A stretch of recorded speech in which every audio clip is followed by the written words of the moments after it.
el adventismo no hubiese tenido las visiones de Elena de White que tanto proclamó y promovió, ¿habría sobrevivido más aún o prosperado? ¿Qué papel desempeñan sus visiones en el establecimiento de la doctrina a puerta cerrada y el sábado del séptimo día? Según las evidencias, parece probable que Elena incluso haya plagiado su primera visión sobre la puerta cerrada. ¿Qué opina de la locura y el suicidio relacionado con el milenarismo y el adventismo? ¿Que era peor mantener la teología de la puerta cerrada basada en las visiones de Elena de White o la condena que ella imponía a los que negaban esta doctrina? Ha llegado la parte un poco más dura de esta reacción, que es desmentir a Ellen White como profeta. Bien, y para ello voy a leer un resumen de algunos pocos capítulos del libro Psicobiografía de Elena de White, o Ellen White en inglés, por Steve Daly, un psicólogo, y también tiene varias investigaciones de otros psiquiatras, psicólogos, psicoterapeutas.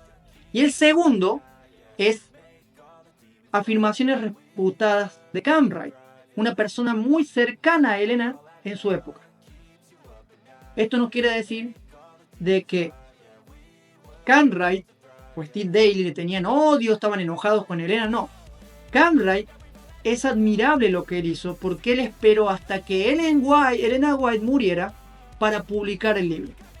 En vida nunca lo publicó, cuando ella estaba viva nunca lo publicó, por respeto a la familia White. Es considerado en eso, pero ya no pudo más. Luego de que ella murió, él publicó el libro y dejó el adventismo. Pero él fue muy directo en muchas cosas que dijo. Y voy a leerlo ahora. A ver si me ayuda aquí. Uy. Bien. Dice así. Esto está... Primeramente voy a leer las características que dice el libro generales que tenía la persona de Elena cuando él analizó el caso de Elena de White. Características generales de su persona. Bien. A ver.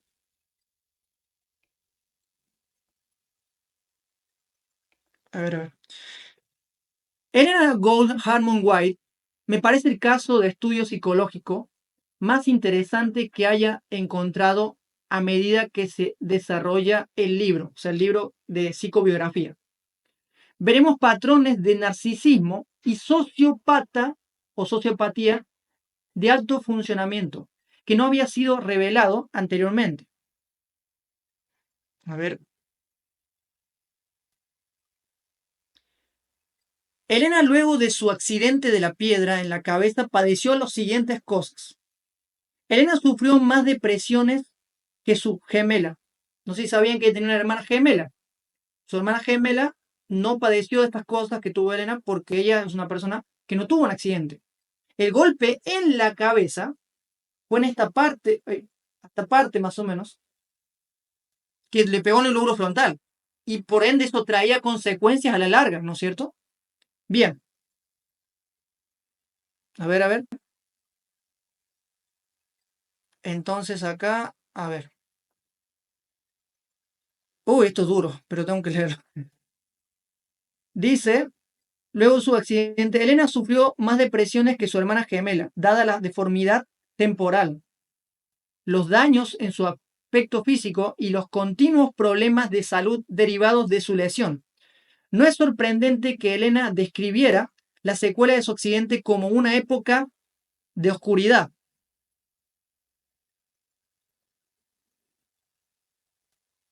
Y desesperación extrema. Como ella misma dijo, la lesión me quitó toda la alegría de mi vida. No veía ningún placer en mi vida, no quería vivir y no me atrevía a morir porque no estaba preparada para la venida del Señor. Interesante, tenía miedo de morir. Esto es algo de esperarse en una situación como esta. Elizabeth siguió con su vida normal en la escuela y en otros aspectos de su vida, mientras que Elena no pudo hacerlo.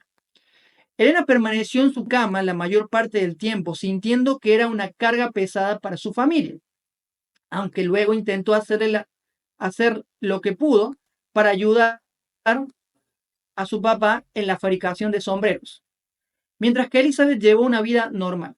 La personalidad de Elena. La personalidad de Elena de White se volvió mucho más impulsiva y obsesiva. Ella era una persona que tenía constantes deseos de atención hacia ella que de su gemelo. Elena pudo haberse hundido en la depresión y baja autoestima, deseando que su vida se acabara. Pero como ella misma dijo, fue el miedo a no estar preparada para encontrarse con su hacedor lo que mantuvo lo mantuvo en vida. En esta situación ella intentó contribuir al negocio de su padre de alguna manera. Y lo que es más importante, el que se tomó muy en serio las cosas espirituales en un intento de eliminar este miedo a esta pérdida. Es fascinante ver cómo Elena pasó de sentir que su vida estaba acabada y que no valía nada a seguir con la determinación el camino de ser alguien importante a pesar de sus limitaciones. Este afán por ser importante estaría íntimamente ligado a su búsqueda de Dios y a su creencia de que Dios le había dado un llamado especial. De ahí viene lo del pueblo elegido. También desarrolló una gran necesidad de que los demás reconocieran y valoraran su importancia en la sociedad, que la acompañaría durante toda su vida. Acá viene la parte del momento en el que se describe a Elena como una farisea. El fenómeno del fariseo. En mi opinión, los fariseos eran en general las personalidades del grupo A. O sea, esas personas que querían ser reconocidos, que querían destacar, que querían llamar siempre la atención y que querían solamente centrarse en el ego y en el yo. Recomiendo leer el libro completo para que se entienda un poco más. Bajo una apariencia piadosa. Su especialidad era la manipulación de las masas.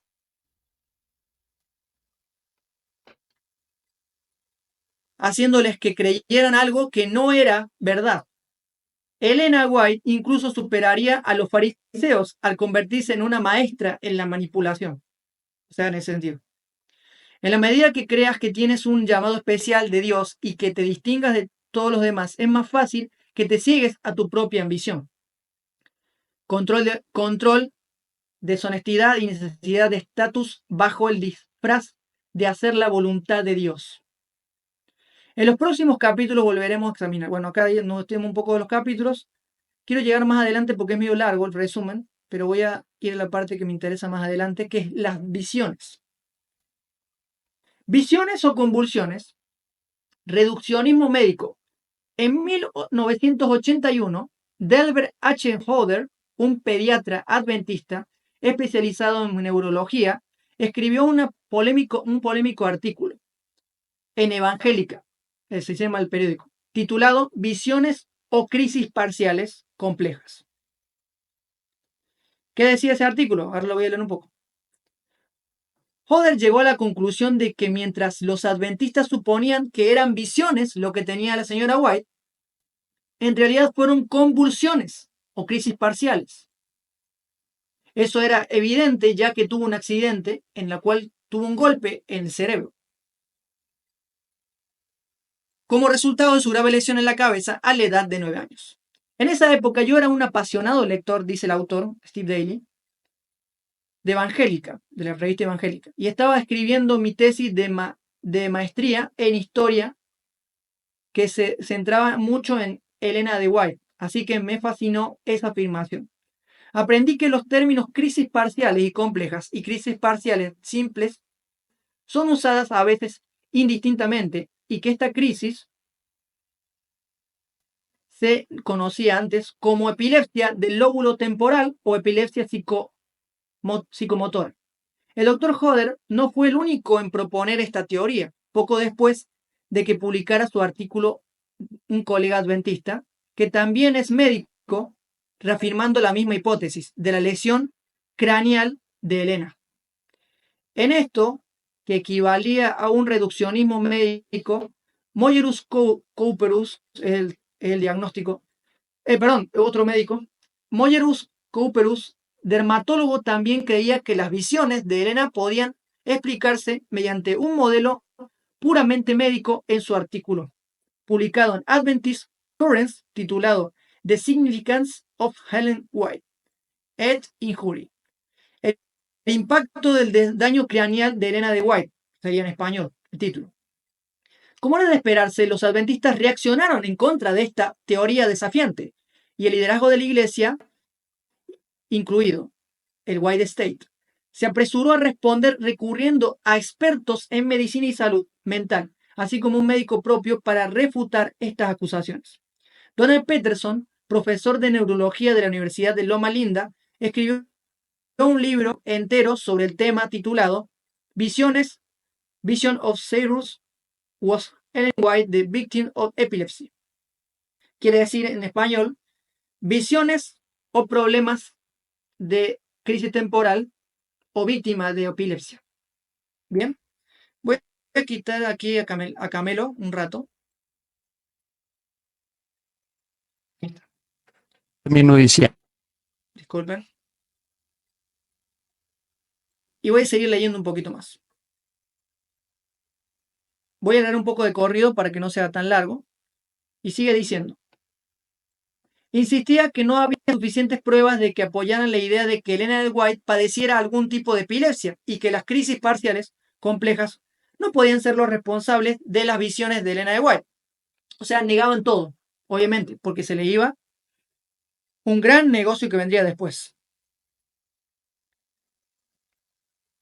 Y después dice, en el momento en que se escribieron el libro y los artículos, yo no era psicólogo aún, ni estaba licenciado en psicología, mucho menos estaba familiarizado con la práctica del reduccionismo médico como lo estoy en la actualidad.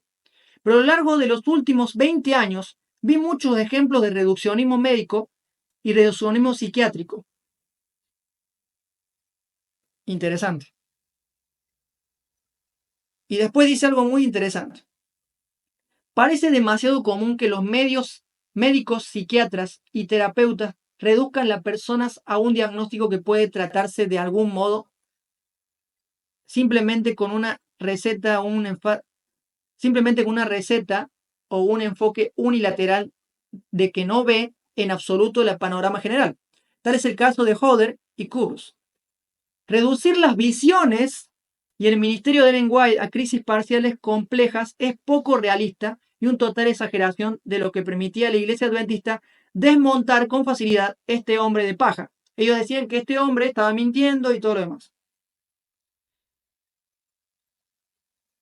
Pero él dice después, el autor, que se hizo una evaluación un poco tiempo después que encontrado en mi investigación se encuentra un epílogo añadido a la edición revisada y ampliada de Prophets of Hell, el cual se titula Elena de White on Might and the Minds of Ellen White, en la mente de Elena de White y la mente de Elena de White.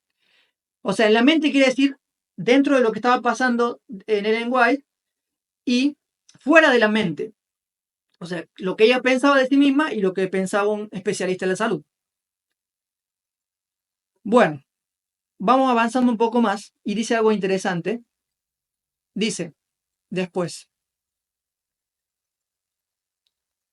el manual de diagnóstico y estadística del trastorno mentales define el trastorno de síntomas somáticos como patrones de síntomas somáticos recurrentes y múltiples que suceden a lo largo de prolongados periodos de tiempo. O sea que eso no es una vez, sino varias veces durante el tiempo de su vida. También describe el trastorno de la personalidad histriónica como patrón de dominancia, de emotividad excesiva y de búsqueda de atención. De comienzo en las primeras etapas de la edad adulta y está presente en diversos contextos. Además, las personas con ese trastorno buscan o exigen constantemente reafirmación, aprobación o elogios de los demás y se sienten incómodos en situaciones en las que no son el centro de atención. La teoría adventista de la puerta cerrada. La idea de que entre 1845 y 1846 los adventistas aceptaron el sábado como el séptimo día, enseñado por Rachel Oakes Preston, quien era de los bautistas del séptimo día, confirmada por las visiones de Elena de White, lo que llevó a eliminar de alguna manera la doctrina de la puerta cerrada no se ajusta a los hechos entre 1844 y 1849. La doctrina de la puerta cerrada se estableció firmemente en la teoría y el pensamiento de los adventistas adventistas sabatarios. Además, se mezcló el sábado del séptimo día con los dos pilares fundamentales de la identidad del movimiento. Esta es la razón por la que amigos y enemigos por igual se referían a menudo a los pioneros de la iglesia adventista como los sabatarios de la puerta cerrada, o sea, en otras palabras, los sabáticos, a los del séptimo día de la puerta cerrada. Los que querían ser uno aún más descriptivo utilizaban el atractivo nombre de los aniquiladores de la puerta cerrada del sábado, del séptimo día. Por lo menos la iglesia no eligió este nombre, pero si hay alguna duda sobre los firmes que estaban en los adventistas sabatarios en la doctrina de la puerta cerrada a lo largo de la década de 1840, hasta con ver las propias declaraciones de Elena de White.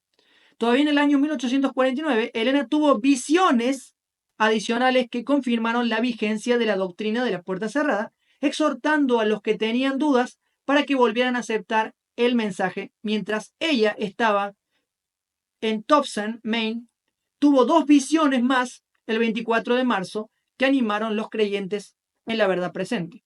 Dios me ha dicho, o me ha dado, dos visiones más. Estaba allí para consuelo y fortaleza de los hermanos y hermanas. El hermano Stowell fue afianzado en la creencia de la puerta cerrada y en toda la verdad presente de lo que había dudado. Bueno, más adelante cuestiono un poco más hasta afirmar esto. Entonces acá voy a citar una visión de Elena de White que dice: entonces vi a los laodicenses se atrevían a admitir que la puerta de la salvación estaba cerrada. Pregunta. Ella pregunta lo siguiente, vuelvo a repetir. Entonces vi a los laodicenses preguntándose: ¿se atreven a admitir que la puerta de la salvación está cerrada? ¿El pecado contra el Espíritu Santo fue atribuir a Satanás lo que es de Dios o lo que es el Espíritu Santo a ellos? Dijeron que la puerta cerrada era del diablo y ahora es un pecado contra sus propias vidas. O sea que ella admitió que la puerta cerrada primero estaba bien y después refutó lo que había dicho. Siempre había contradicción en sus visiones, eso era algo de esperarse. Además, sus visiones fueron también la fuente para que afirmara que el mundo estaba llegando rápidamente a su fin, cosa que no sucedió, que le hace falsa profeta. Bueno, voy a avanzar un poquito más a lo que quiero decir más adelante con respecto a las visiones, que eran alucinaciones.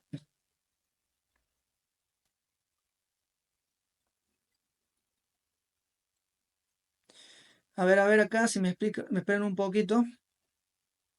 Voy a pasar ahora a preguntas para que nos hagamos reflexionar. Si el adventismo no hubiese tenido las visiones de Elena de White que tanto proclamó y promovió, ¿habría sobrevivido más aún o prosperado?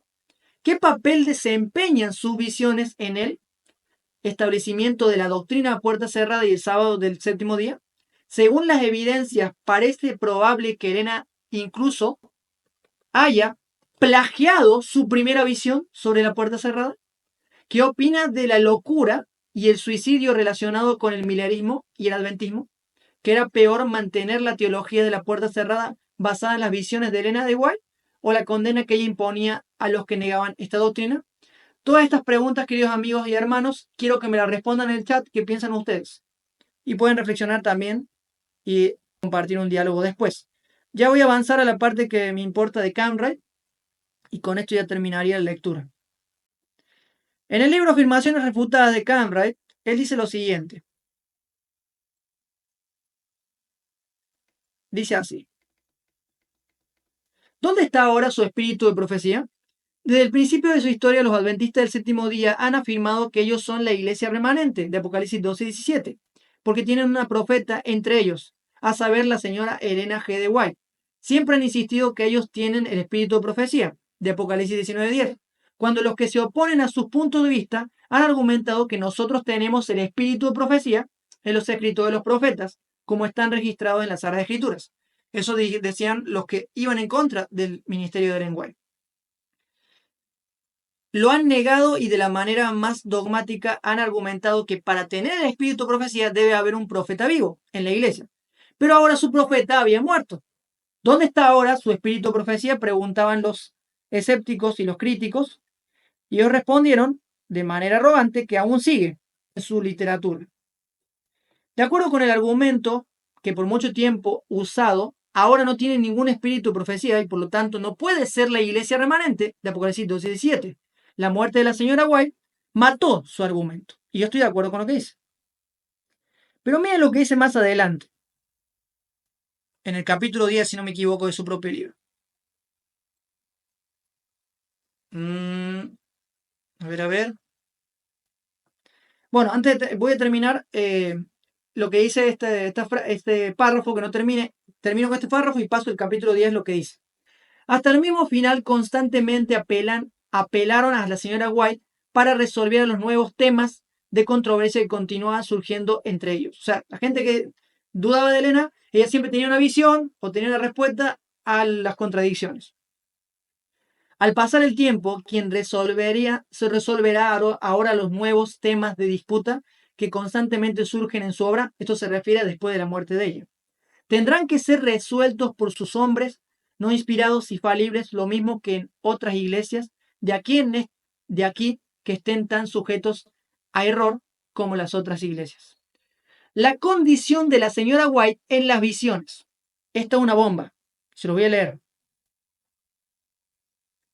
Dice así: como por 4 o 5 segundos, parece desplomarse como una persona que se ha desmayado o que ha perdido las energías. Entonces, para llenarse instantáneamente de fortaleza sobrehumana, algunas veces poniéndose en pie enseguida y caminando por la habitación con frecuencia. A ver si... Dígame si está escuchando.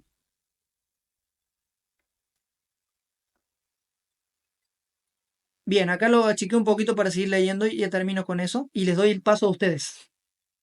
¿Bien? Bien. Caminaron a la habitación. Hay frecuentes movimientos de las manos y los brazos, señalando a la derecha o a la izquierda, mientras vuelve la cabeza. Todos estos movimientos son hechos de la manera más graciosa. En cualquier posición que esté la mano o el brazo, es imposible que cualquier persona los mueva. Sus ojos están siempre abiertos, pero no parpadea. Su cabeza está levantada y mira hacia arriba, no con una mirada vacía, sino con una expresión agradable, que difiere de lo normal, en que parece estar mirando atentamente a algún objeto distante. No respira, pero su pulso palpita de manera regular. En su libro Medical Advisor, páginas 647 al 50, el doctor H.B. Pierce da la causa y las tendencias hereditarias para la epilepsia. Dice: muchos de los casos tratados por nosotros han sido provocados como resultado de una lesión en la cabeza. Atención, Elena se golpeó la cabeza. La mayoría de estas formas de enfermedad pueden localizarse exactamente en una pequeña área del cerebro y pueden, por lo general, ser rastreados hasta un golpe en una caída o un golpe en la cabeza. Del ataque mismo, el doctor Pierce dice: comienza de repente con poca o ninguna advertencia, comúnmente con un grito o un chillido en la forma severa de la enfermedad. La respiración se detiene. ¿Qué le pasaba a Elena cuando entraba en visión? No respiraba y decía: ¡Gloria! ¡Gloria! Estaba alucinando, no era una visión. El doctor John Hoover, en un artículo sobre este tema en el Washington Post de junio del 18 de 1916, dice que la epilepsia es llamada la enfermedad de las caídas, porque el paciente generalmente cae al suelo cuando sobreviene el paroxismo. Él dice que el ataque de epilepsia es una especie de tormenta en el cerebro. El paciente emite un grito fuerte al comienzo de la convulsión. Estas descripciones, escritas sin referirse a la señora White, se ajustan exactamente a su caso. Se notaría que ambas autoridades dicen que el ataque de la epilepsia generalmente comienza con un grito. Esto también era característico de las visiones de la señora White, induciendo esta a la descripción de su condición mientras estaba en visiones al pastor Loveborn en su ya citada obra en la misma página. Dice, al entrar en visión, ella da 3 extáticos gritos de gloria, siendo el segundo y el especial el tercero más débil, pero más emocionante que el primero. Ahora leamos lo que médicos experimentados han escrito en el libro de medicina sobre trances, éxtasis y catalepsia. El doctor George B. Woods, en su libro Practice on Medicine, página 72 del tomo 2, dice, hablando de los desórdenes mentales y explicando las causas de los fenómenos de los trances, dice, el éxtasis es una afección en que con pérdida de la conciencia de las circunstancias existenciales, las circunstancias existentes, y acompañado por la insensibilidad a impresiones exteriores. Hay una aparente exaltación de las funciones intelectuales y emocionales. Si el individuo fuera elevado a una naturaleza diferente o una esfera diferente, como que se fue al cielo, el paciente parece estar envuelto en algún absorbente pensamiento o sentimiento con una expresión sobre su semblante, como el de elevada contemplación o inefable deleite. Al recobrarse del ataque, el paciente generalmente recuerda sus pensamientos y sentimientos más o menos exactamente. ¿Se acuerdan que Elena casi no recordaba sus visiones cuando terminaba la visión? Y luego empezaba a recordar y todo lo demás.